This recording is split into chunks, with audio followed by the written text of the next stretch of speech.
ओम नमो भगवते वासुदेवाय नमः। आप सबका हमारे YouTube चैनल पर स्वागत है। आप सभी भक्तजनों ने हमारे चैनल पर पुरुषोत्तम मास महात्म्य कथा के अध्याय 1 से 12 तक का श्रवण किया होगा। हम आशा करते हैं कि आपको हमारी ये कथाएं पसंद आ रही होगी। अगर पसंद आ रही है तो वीडियो को लाइक कर दीजिएगा और चैनल को सब्सक्राइब करना ना भूले। आज हम आपको अध्याय 13 का रसपान करवाएंगे। ऋषि लोग बोले, हे सूत, हे महाभाग, हे सूत, हे बोलने वालों में श्रेष्ठ, पुरुषोत्तम के सेवन से राजा दृढ़धनवा शोभन राज्य, पुत्र आदि तथा पतिव्रता स्त्री को किस तरह प्राप्त किया और योगियों को भी दुर्लभ भगवान के लोक को किस तरह प्राप्त हुआ। हे तात, आपके मुखकमल से बार बार कथासार सुनने वाले हम लोगों को अमृतपान करने वालों के समान कथामृतपान से तृप्ति नहीं होती है। इस कारण से इस पुरातन इतिहास को विस्तार पूर्वक कहिए। हमारे भाग्य के बल से ही ब्रह्मा ने आपको दिखलाया है। सूतजी बोले, हे विप्रलोक, सनातन मुनि नारायण ने इस पुरातन इतिहास को नारद जी के प्रति कहा है। वही इतिहास इस समय मैं आप लोगों से कहता हूँ। मैंने जैसा गुरु के मुख से राजा दृढ़धनवा का पापनाशक चरित्र पढ़ा है, उसको सब मुनि श्रवण करें। श्री नारायण बोले, हे ब्राह्मण नारद, सुनिए। मैं पवित्र करने वाली गंगा के समान राजा दृढ़धनवा की सुंदर तथा प्राचीन कथा कहूंगा। है देश का रक्षक, श्रीमान बुद्धिमान तथा सत्य पराक्रमी चित्रधर्मा नाम का राजा था। उसको दृढ़धनवा नाम से प्रसिद्ध अति तेजस्वी, सब गुणों से युक्त, सत्य बोलने वाला, धर्मात्मा और पवित्र आचरण वाला पुत्र हुआ। कान तक लंबे नेत्र वाला, चौड़ी छाती वाला, बड़ी भुजा वाला, महातेजस्वी वह राजा दृढ़धनवा प्रशस्त गुण समूहों के साथ साथ बढ़ता गया। वह चतुर राजा दृढ़धनवा प्रसन्नता के साथ गुरु के मुख से एक बार कहने मात्र से पूर्व में पढ़े हुए के समान व्याकरण आदि 6 अंगों के साथ 4 वेदों का अध्ययन कर गुरु को दक्षिणा देकर और विधि पूर्वक उनकी पूजा कर बुद्धिमान राजा गुरु की आज्ञा से पिता चित्रधर्मा के पुर को गया। अपने नगर में वास करने वाले प्रजावर्ग के नेत्रों को आनंदित करता हुआ। जिस पुत्र को देखकर राजा चित्रधर्मा भी अत्यंत हर्ष को प्राप्त हुआ। पुत्र जवान हो, संपूर्ण धर्म को जानने वाला हो और प्रजापालन में समर्थ हो, इससे बढ़कर सारशून्य इस संसार में और क्या है। अर्थात कुछ नहीं है। अब मैं 2 भुजा वाले, मुरली को धारण करने वाले, प्रसन्न मुख वाले, शांत तथा भक्तों को अभय देने वाले श्री कृष्णचंद्र की आराधना करता हूँ।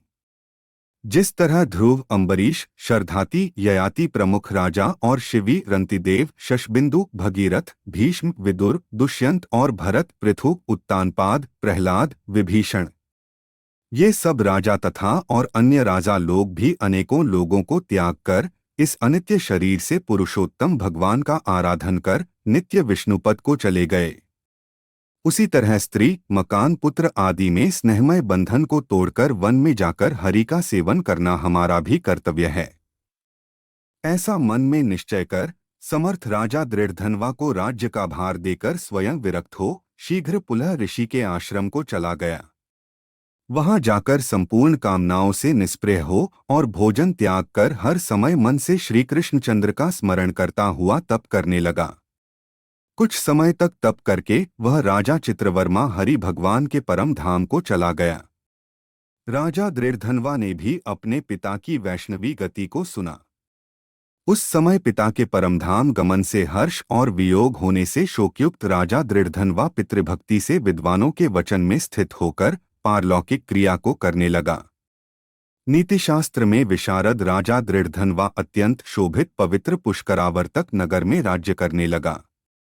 अच्छे स्वभाव वाली विदर्भराज की कन्या उसकी स्त्री गुणसुंदरी नाम की थी। पृथ्वी पर रूप में उसके समान दूसरी स्त्री नहीं थी।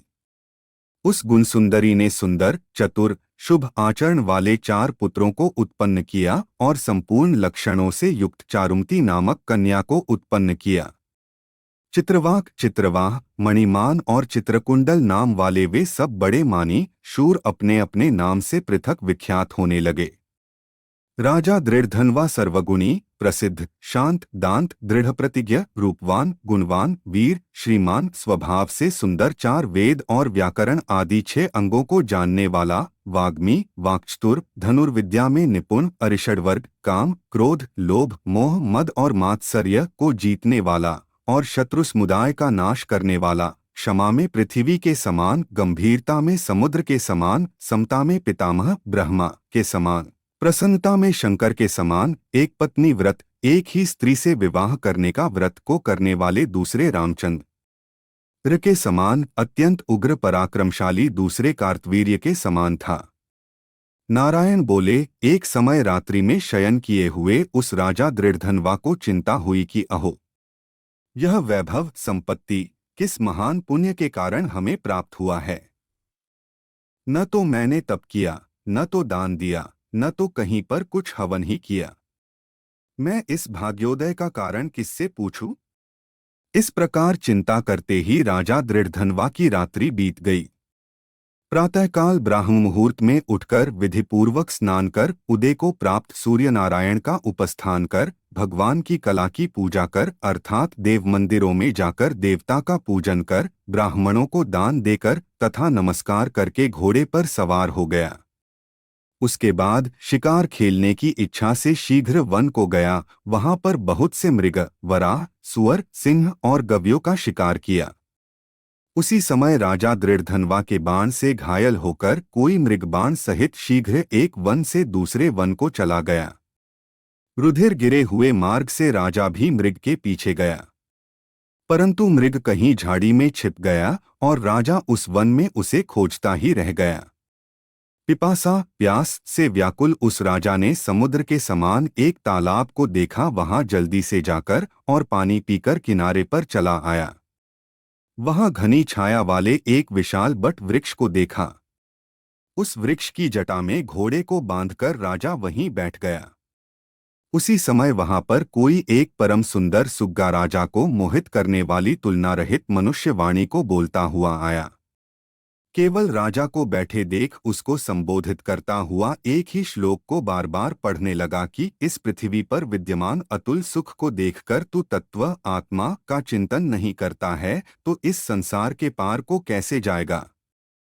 बार बार इस श्लोक को राजा दृढ़धनवा के सामने पढ़ने लगा। राजा उसके वचन को सुनकर प्रसन्न हुआ और उस पर मोहित हो गया कि इस शुभ पक्षी ने दुख से जानने योग्य सार भरे हुए नारियल फल के समान अगम्य एक ही श्लोक को बार बार पढ़ते हुए क्या कहा। क्या यह कृष्णद्वैपायन वेदव्यास के श्रेष्ठ पुत्र शुकदेवजी तो नहीं हैं, जो कि श्री कृष्णचंद्र के सेवक मुझको मूढ़ और संसार सागर में डूबा हुआ देखकर राजा परीक्षित के समान कृपा कर उद्धार करने की इच्छा से मेरे पास आए हैं। इस तरह चिंता करते हुए राजा दृढ़धनवा की सेना समीप आ गई। शुक पक्षी राजा को उपदेश देकर स्वयं अंतर्धान लक्षित हो गया। उस शुक पक्षी के वचन को स्मरण करता हुआ राजा अपने पुर में आकर बुलाने पर भी नहीं बोलता है और निद्रा रहित हो उसने भोजन को भी त्याग दिया था। तब एकांत में उसकी रानी ने आकर राजा से पूछा। गुणसुंदरी बोली, हे पुरुषों में श्रेष्ठ, यह मन में मलिनता क्यों हुई। हे भूपाल, पृथ्वी के रक्षक, उठिए उठिए, भोगों को भोगिए और वचन बोलिए। देवताओं से भी दुहक से जानने योग्य उस शुक पक्षी के सत्य वचन का स्मरण करता हुआ रानी गुणसुंदरी के प्रार्थना करने पर भी राजा दृढ़धनवा कुछ नहीं बोला। पति के दुख से अत्यंत पीड़ित वह रानी भी दीर्घ श्वास लेकर अपने स्वामी की चिंता के उत्कट कारण को नहीं जान सकी। इस प्रकार चिंता में मग्न राजा का कितना ही समय बीत गया, परंतु संदेह सागर से पार करने वाला कोई भी कारण वह देख न सकी। नारद जी बोले, हे मुने, इस तरह चिंता को करते हुए पृथ्वीपति राजा दृढ़धनवा का क्या हुआ सो आप कहें। क्योंकि हे मुने, निर्मल वैष्णव चरित्र थोड़ा भी यदि सुना जाए तो पापों का नाश हो जाता है। इस तरह से यहाँ पर पुरुषोत्तम मास महात्म्य कथा का 13वां अध्याय भी संपूर्ण होता है। हम आशा करते हैं कि आप सब हमारी इन कथाओं का आनंद ले रहे होंगे। फिर मिलेंगे, तब तक के लिए जय श्री कृष्णा।